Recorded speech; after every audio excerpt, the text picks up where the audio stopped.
Hello बच्चों, कैसे हैं आप सब लोग। स्वागत है आपका अपने लर्निंग फार्मेसी चैनल पे। आज की इस वीडियो में हम जो अपना टॉपिक कवर करेंगे वो है फार्माकोलॉजी का चैप्टर 7.2 एंटीकोलिनर्जिक ड्रग। तो देखिए, इसका पार्ट फर्स्ट जो है हम अपने चैनल पे पहले ही अपलोड कर चुके हैं, जहां पर हमने एंटीकोलिनर्जिक ड्रग्स के बारे में देखा था, उनकी क्लासिफिकेशन, इनके मैकेनिज्म ऑफ एक्शन डिस्कस किए थे। आज की इस वीडियो में हम देखेंगे फार्माकोलॉजिकल एक्शंस क्या होते हैं एंटीकोलिनर्जिक ड्रग्स के, इंडिकेशन मतलब कब कब प्रिस्क्राइब की जाती है डॉक्टर्स के द्वारा, कब कब दी जाती हैं इस तरह की एंटीकोलिनर्जिक ड्रग्स, एंड कॉन्ट्राइंडिकेशन जब बिल्कुल ही नहीं देना होता इन तरह की ड्रग्स को, किन कंडीशन में। तो ये सारी चीजें आज की इस वीडियो में हम देखेंगे। वीडियो स्टार्ट करने से पहले बच्चों, अगर अभी तक आपने हमारे चैनल को सब्सक्राइब नहीं किया है तो प्लीज सब्सक्राइब जरूर कर ले। बहुत ज्यादा सपोर्ट मिलता है हमें आपके जो कंटिन्यूस सपोर्ट से बहुत मोटिवेशन मिलता है आपके लिए इसी तरह का अच्छा कंटेंट लाने का। तो बने रहे हमारे साथ। तो चलिए शुरू करते हैं अपना आज का सेशन। देखिए, सबसे पहले हम देखेंगे क्या होती है फार्माकोलॉजिकल एक्शन हमारी एंटीकोलिनर्जिक ड्रग्स के। बच्चों, इसका पार्ट 1 आप जरूर देख के आए तो और भी अच्छे से क्लियर होंगी आपको चीजें। Reduce smooth muscle contraction. अब देखिए, एसिटाइलकोलिन क्या कर रहा था। एसिटाइलकोलिन एक ऐसा न्यूरोट्रांसमीटर होता है जो कि कॉन्ट्रैक्ट करता है स्मूथ मसल को, बट हमारे एंटीकोलिनर्जिक ड्रग्स जो है ये क्या कर रही है, ये इस तरह के एसिटाइलकोलिन के एक्शन को ब्लॉक कर दे रही है, जिसके कारण क्या हो रहा है, रिड्यूस हो रहा है स्मूथ मसल कॉन्ट्रैक्शन, यानी स्मूथ मसल रिलैक्सेशन मिल रही है। अब ये स्मूथ मसल रिलैक्सेशन होने की वजह से क्या होगा, ये जो ऐसी कुछ कंडीशंस होती हैं जैसे irritable bowel syndrome. Irritable bowel syndrome में इस तरह से यहाँ पर देखिए काफ़ी ज़्यादा पेन की फीलिंग होती है, जो भी पेशेंट होता है उसको क्रैम्प्स वगैरह आने लगते हैं, उनको स्टमक में, इंटेस्टाइन में, किसी में मेन रीजन पे दर्द होने लगता है। तो इस कंडीशन से काफ़ी ज़्यादा आराम मिलता है क्योंकि अब मसल जो है वो रिलैक्स हो गई हैं।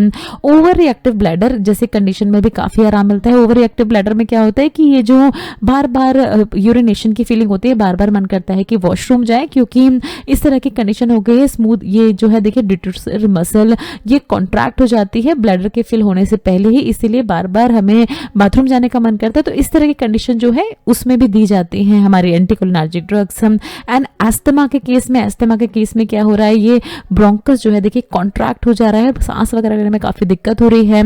एंटीकोलिनर्जिक ड्रग क्या करती है, इसको ब्रोंकस को रिलैक्स कर देती है, जिससे अब आराम से ब्रीथ कर सकता है जो भी पेशेंट जिसको भी अस्थमा की प्रॉब्लम है। तो इन तरह की कंडीशन में काफी आराम मिलता है एंटीकोलिनर्जिक ड्रग से। सेकंड की हम बात करेंगे तो डिक्रीज सेक्रेशन, जिसके हमने पार्ट फर्स्ट में भी बात की थी। एसिटाइलकोलिन क्या कर रहा था, जितने भी हमारे बॉडी के फ्लूइड्स हैं, मोस्टली फ्लूइड जैसे सलाइवरी ग्लैंड्स के थ्रू, लैक्रिमल ग्लैंड्स के थ्रू एंड स्वेट ग्लैंड्स के थ्रू जो भी लिक्विड बाहर आता है उसको स्टिमुलेट कर रहा था, बट अब क्या है, इसका एक्शन जो है ये ब्लॉक हो गया है। इसकी वजह से क्या है, जो सेक्रेशंस हैं जैसे बहुत ज्यादा सलाइवा बनना, बहुत ज्यादा लैक्रिमल सेक्रेशन यानी आंखों से पानी आना, और स्वेट यानी बहुत ज्यादा पसीना आना, तो इन सब कंडीशंस में काफी आराम मिलता है अगर इस तरह की एंटीकोलिनर्जिक ड्रग्स दी जाती हैं पेशेंट को। तो ना देखिए, थर्ड फार्माकोलॉजिकल एक्शन हम देखेंगे हार्ट पे। एसिटाइलकोलिन क्या कर रहा था, देखिए बार बार हम एसिटाइलकोलिन का आपको एग्जांपल से समझा रहे हैं ताकि आप अच्छे से रिलेट कर पाएं दोनों ही टॉपिक जो हैं आपके कोलिनर्जिक ड्रग्स के भी और एंटीकोलिनर्जिक ड्रग्स के भी, वो साथ साथ आप उनको कर पाएं, प्रिपेयर कर पाएं। एसिटाइलकोलिन क्या कर रहा था, हार्ट रेट को स्लो डाउन कर रहा था। अब बट इस केस में क्या है, एंटीकोलिनर्जिक ड्रग है तो एसिटाइलकोलिन का एक्शन तो ये ब्लॉक कर देती हैं। तो अब हार्ट रेट क्या होगा, इंक्रीज हो जाएगा। अब ये इंक्रीज हार्ट रेट कुछ कंडीशंस जिसमें हार्ट की रिदम जो है वो बहुत ही एबनॉर्मल होती है, तो इन तरह के कंडीशन में अगर हार्ट रेट इंक्रीज हो जाता है तो काफ़ी ज़्यादा बेनिफिट मिलता है जो भी पेशेंट्स होते हैं उनको। तो हार्ट रेट पे हमने देखा स्लो डाउन करते हैं heart rate anticholinergic drugs. Central nervous system, देखिए ये सेंट्रल नर्वस सिस्टम की अगर हम बात करें तो इस तरह की जो ड्रग्स होती हैं वो sedation, confusion and memory impairment का काम करते हैं, क्योंकि देखिए एसिटाइलकोलिन जो है ये रिस्पॉन्सिबल होता है हमारी अलर्टनेस के लिए। जो हम अलर्ट रहते हैं, जो हम काम करते हैं, जो हम फोकस्ड रहते हैं, वो एसिटाइलकोलिन की वजह से रहते हैं। बट अब ये एसिटाइलकोलिन के एक्शन को ही ब्लॉक कर रहा है, तो ये जैसी कंडीशन, इसकी ऑपोजिट कंडीशन जैसे नींद आना, कंफ्यूज रहना या कुछ चीज़ें भूल जाना, तो ये सारी चीज़ें जो है देखी जा सकती हैं एंटीकोलिनर्जिक ड्रग्स के केस में। फिर देखिए एक्शन देखेंगे हम अपने एंटीकोलिनर्जिक एजेंट्स का हमारी आईज पे। क्या करते हैं, देखिए एंटीकोलिनर्जिक एजेंट्स प्यूपल को डायलेट कर देती है। यहाँ पर आप देख रहे हैं प्यूपल जो है वो कंस्ट्रिक्टेड फॉर्म में है। एसिटाइलकोलिन जो है ये कॉज करता है कंस्ट्रिक्शन ऑफ प्यूपल, कंस्ट्रिक्ट हो जाता है प्यूपल, और इस कंडीशन को हम कहते हैं मायोसिस। वही अगर हम बात करें एंटीकोलिनर्जिक ड्रग्स की तो ये क्या करते हैं, डायलेट कर देते हैं प्यूपल को। ये डायलेशन ऑफ प्यूपल जो है इसको कहा जाता है माइड्रियासिस। तो ये भी आपको आपको याद रखनी है दोनों ही टर्म, मायोसिस एंड माइड्रियासिस। अब ये देखिए कहाँ रिक्वायरमेंट होती है इनकी, तो जहाँ पर आप कभी आई टेस्ट अगर आप कराने गए हो तो एक तरह का लिक्विड वो आपकी आंख में डालते हैं जिससे प्यूपल जो है ये डायलेट हो जाए और जितनी भी जो आपकी आई के अंदर जो कुछ भी चल रहा है वो आराम से उनको पता लग पा सके, आराम से वो टेस्ट कर सके। तो इस तरह की ड्रग्स काम आती हैं आई एग्जामिनेशन के लिए। तो देखिए अब हम डिस्कस करेंगे एंटीकोलिनर्जिक ड्रग्स की इंडिकेशन मतलब किन केसेस में ये प्रिस्क्राइब की जाती है पेशेंट्स को। सबसे पहली कंडीशन है देखिए ओवर रिएक्टिव ब्लैडर, जैसे कि अभी हमने आपको बताया था। इस कंडीशन में क्या होता है, देखिए नॉर्मली क्या होता है, हमारा ब्लैडर पहले पूरा फिल होता है और उसके बाद हमें पेशाब जाने का मन होता है क्योंकि हमें यूरिन पास करना होता है। बट इस केस में जो ओवर रिएक्टिव ब्लैडर होता है, इस केस में ब्लैडर पूरा फिल ही नहीं होता है बट ये डिट्रूसर मसल जो है देखिए ये कॉन्ट्रैक्ट होने लगती है। ये एक तरह की अबनॉर्मल कंडीशन है जो कि किसी तरह की इन्फेक्शंस के कारण होती है। ये कॉन्ट्रैक्ट करने लगती है और फिर बार बार पेशाब जाने का मन होता है जबकि ब्लैडर में उतना यूरिन होता ही नहीं है। तो इस तरह की कंडीशन को ट्रीट करने के लिए दी जाती है कुछ बहुत ही कॉमन ड्रग जैसे ऑक्सीब्यूटाइन, टॉल्टेरोडिन एंड सोलिफेनासिन, जो हमारे इस तरह के ओवर रिएक्टिव ब्लैडर की कंडीशन में काफ़ी आराम दिलाती हैं। इन तरह के जो स्मूथ मसल्स हैं उनको रिलैक्स करवा देती हैं ताकि बार बार हमें पेशाब जाने का मन ना करें।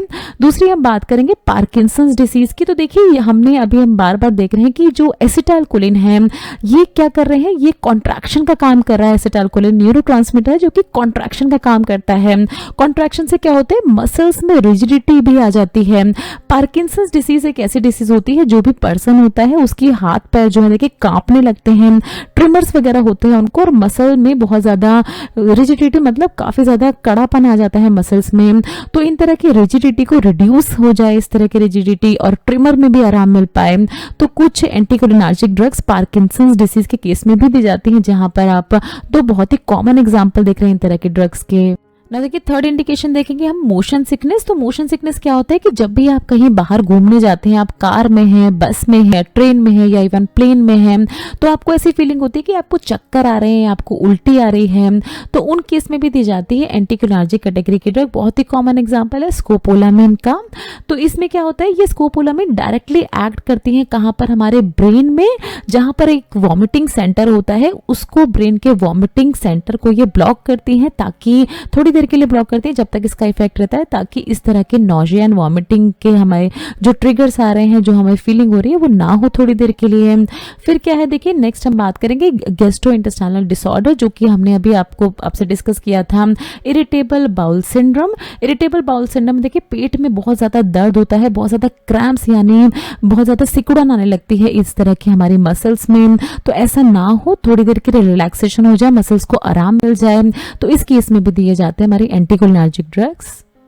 और हम नेक्स्ट बात करेंगे देखिए एस्थमा एंड सीओपीडी। तो एस्थमा एंड सीओपीडी के केस में भी दी जाती है एंटीकोलिनर्जिक ड्रग्स, ताकि ये जो हमारी ब्रोंकाल स्मूथ मसल है इनको रिलैक्स कर दे और ब्रीदिंग वगैरह सांस लेने में काफ़ी आराम मिल पाए जो भी पेशेंट जो भी इस तरह की कंडीशन से अफेक्टेड है। तो बहुत कॉमन एग्जाम्पल है इप्राट्रोपियम ब्रोमाइड को, जिसको एज अ ब्रोंकोडायलेटर यूज किया जाता है इन तरह के जो सिम्टम्स होते हैं उनमें आराम पाने के लिए। एस्थमा एंड सीओपीडी में जो सिम्टम्स आते हैं, सांस वगैरह लेने में दिक्कत होती है, उसमें आराम मिल जाए पर्सन को। फिर देखिए बात करेंगे हम प्री ऑपरेटिव मेडिकेशंस। तो देखिए ये जो ऑपरेशंस होते हैं, कहीं भी ऑपरेट, बॉडी के किसी भी पार्ट पे जब ऑपरेट किया जाता है किसी भी पर्सन को, तो क्या होता है बॉडी के सेक्रेशंस जो है, बॉडी से जो भी तरल पदार्थ निकल रहा है उसको थोड़ी देर के लिए सप्रेस किया जाता है, ताकि जो भी फिजिशियन है उसको दिक्कत ना आए ऑपरेशन करने में। तो उस केस में भी क्योंकि एंटीकोलिनर्जिक ड्रग सेक्रेशन को रिड्यूस कर रही थी, तो इस केस में भी as a pre operative medication इन तरह के ड्रग्स को दिया जाता है।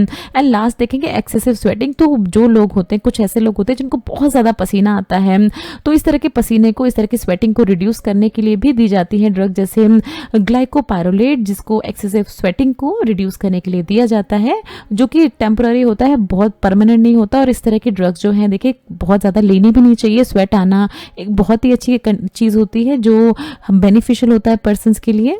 ना बात करेंगे देखिए एंटीकोलिनर्जिक ड्रग्स के साइड इफेक्ट क्या होते हैं। तो आपको देखिए एक बात ध्यान में रखनी है कि ये जितनी भी ड्रग्स थी ये सेक्रीशंस को रिड्यूस कर रही थी हमारी बॉडी से। जितने भी लिक्विड वाले मटेरियल सलाइवा पास हो रहा था, हमारा लैक्रिमल फ्लूइड पास हो रहा था, ब्रोंकाल सेक्रेशन थे, तो सबको कम कर रहे थे। तो इसी तरह से इसके साइड इफेक्ट भी होंगे। देखिए ड्राई माउथ जैसी कंडीशन फेस करनी पड़ सकती है पर्सन को, कॉन्स्टिपेशन जैसी कंडीशन हो सकती है, यूरिनरी रिटेंशन यानी यूरिन अब पास ही नहीं हो रहा है, मसल बहुत ज्यादा रिलैक्स हो गई हैं, ब्लड विजन जैसी समस्या हो सकती है, कंफ्यूजन एंड मेमोरी इंपेयरमेंट हमने देखा था क्योंकि ब्रेन में एसिटाइलकोलिन का लेवल रिड्यूस कर रही है इस तरह की ड्रग्स। ना देखिए बात करेंगे एंटीकोलिनर्जिक ड्रग्स की कॉन्ट्राइंडिकेशन, मतलब किन केसेस में इनको बिल्कुल ही नहीं दिया जाता है। सबसे पहला केस है ग्लूकोमा। तो ग्लूकोमा में क्या होता है, देखिए नॉर्मल कंडीशन में हमारी ये हेल्दी आई है जहां पर ये एक्वस ह्यूमर है फील्ड है और अच्छा खासा प्रेशर जो है वो मेंटेन हो रहा है आई के अंदर। बट इस केस में ग्लूकोमा वाले जो पेशेंट होते हैं उनका ये जो इंट्राऑक्यूलर टेंशन होता है, इंट्राऑक्यूलर प्रेशर होता है, ये ऑलरेडी बहुत ज़्यादा होता है। अगर हम इस तरह की एंटीकोलिनर्जिक कैटेगरी की ड्रग इन पेशेंट्स को दे देते हैं तो अब क्या होगा, मसल जो है देखिए हमने बताया था कि प्यूपल जो है ये रिलैक्स कर देती है इस तरह की एंटीकोलिनर्जिक ड्रग्स। अब ये जो टेंशन है, इंट्राऑक्यूलर टेंशन जो है ये और ज़्यादा बढ़ने लगेगा और इस केस में ग्लूकोमा की कंडीशन जो है वो और भी वर्स हो जाएगी और भी पर्सन की हालत जो है वो खराब हो सकती है। तो इस तरह की ड्रग बिल्कुल ही नहीं दी जाती ग्लूकोमा के केस में। सेकेंड अब बात करेंगे जैसे हमने अभी देखा था यूरिनरी रिटेंशन। तो अब ये क्योंकि मसल जो है डिट्रोस मसल को ये रिलैक्स कर देती है इस तरह के ड्रग्स, तो यूरिन पास ही नहीं हो पाएगा। इस कंडीशन में अगर यूरिनरी रिटेंशन पहले से ही पर्सन को यूरिन पास करने में प्रॉब्लम हो रही है तो इस तरह की ड्रग्स बिल्कुल भी नहीं दी जाती। नेक्स्ट देखिए किस कंडीशन में बिल्कुल नहीं दिया जाता, तो गैस्ट्रोइंटेस्टाइनल ऑब्स्ट्रक्शन, मतलब अब बहुत सिंपल लैंग्वेज में हम आपको समझाएंगे। तो कॉन्स्टिपेशन है अगर किसी पर्सन को, तो देखिए पहले ही उसका स्टूल पास नहीं हो पा रहा है और इन तरह की ड्रग्स ने क्या कर दिया है, इन तरह की ड्रग्स ने और ज़्यादा रिलैक्स कर दिया है इन तरह की जो इंटेस्टाइनल स्मूथ मसल है। तो अब क्या है, अब तो और भी पास नहीं होगा जो स्टूल होगा और ये कॉन्स्टिपेशन जैसे जो कब्ज जैसी समस्या है वो और ज़्यादा बढ़ जाएगी इस पर्सन की बॉडी में। तो इन केसेस में ये नहीं दिया जाता है कॉन्स्टिपेशन के केस में। एंड हम देखेंगे देखिए माइस्थीनिया ग्रेविस, तो माइस्थीनिया ग्रेविस के केस में भी इस तरह की ड्रग्स नहीं दी जाती। बहुत ही ब्रीफ में बताएंगे। देखिए माइस्थीनिया ग्रेविस क्या होता है, जब हमारा एसिटाइलकोलिन जो है जब ये अपने कोलिनर्जिक रिसेप्टर से बाइंड होता है तो क्या करता है, नर्व इंपल्स ट्रांसमिशन होती है क्योंकि एसिटाइलकोलिन एक तरह का न्यूरोट्रांसमीटर है। बट इस केस में क्या हो रहा है, देखिए एसिटाइलकोलिन को ये बाइंड ही नहीं होने दे रही है अपने कोलिनर्जिक रिसेप्टर से। एसिटाइलकोलिन बाइंड नहीं हो रहा है तो देखिए नर्व इंपल्स जो है एक नर्व से दूसरी नर्व में सिग्नल्स जो है वो भी ट्रांसफर नहीं हो पा रहे हैं, जिसके कारण क्या होता है, देखिए मसल वीकनेस एक तरह का न्यूरोमस्कुलर डिसऑर्डर होता है माइस्थीनिया ग्रेविस, जिसमें मसल वीकनेस है। फैटिक मतलब काफ़ी ज़्यादा थकान होती है पर्सन को। मसल वीकनेस यहाँ पर आप देख रहे हैं, देखिए nerve impulse transmission, signal transfer नहीं हो रहा है एक नर्व से दूसरी नर्व में।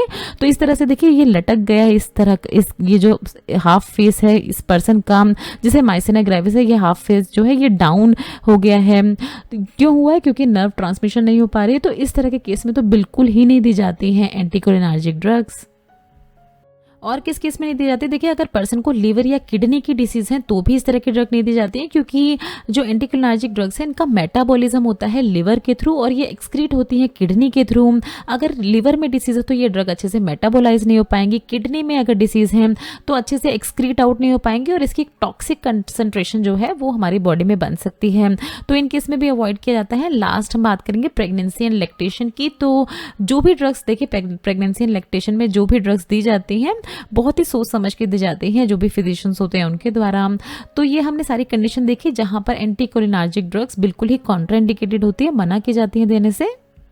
सो बच्चों आई होप आपको पूरा ही लेक्चर समझ में आया होगा। बहुत ही आसान सा क्वेश्चन है जिसका आपको आंसर देना है। कमेंट सेक्शन में पूछ रहे हैं आपसे, देखिए इसमें से क्या एक तरह का फार्माकोलॉजिकल एक्शन नहीं है एंटीकोलिनर्जिक एजेंट्स का, reduce smooth muscle contraction, reduce secretions या रिड्यूस हार्ट रेट। तो जो नहीं है वो आपको बताना है बच्चों। नेक्स्ट वीडियो में हम कवर करेंगे अपना टॉपिक फार्माकोलॉजी का चैप्टर 8 एड्रेनर्जिक ड्रग्स, जिनमें इनकी हम definition, classification and mechanism of action देखेंगे। सो बच्चों प्लीज अगर वीडियो अच्छी लगी हो तो वीडियो को लाइक जरूर करें, चैनल को सब्सक्राइब जरूर करें। इसी तरह से हमें अपना सपोर्ट दिखाते रहें, कंटिन्यूस सपोर्ट। कोई भी अगर डाउट है आपके मन में तो नीचे देखे कमेंट सेक्शन में आप हमसे कुछ भी पूछ सकते हैं। तो चलिए मिलते हैं हम अपनी अगली वीडियो में, तब तक आप लोग अपना ध्यान रखें। ये कुछ हमारे रिलेटेड वीडियोस के लिंक है जिन पे क्लिक करके आप इनको देख सकते हैं। दोस्तों लर्निंग फार्मेसी पे आने के लिए और ये वीडियो देखने के लिए आपका बहुत बहुत शुक्रिया। मिलते हैं अगले वीडियो में।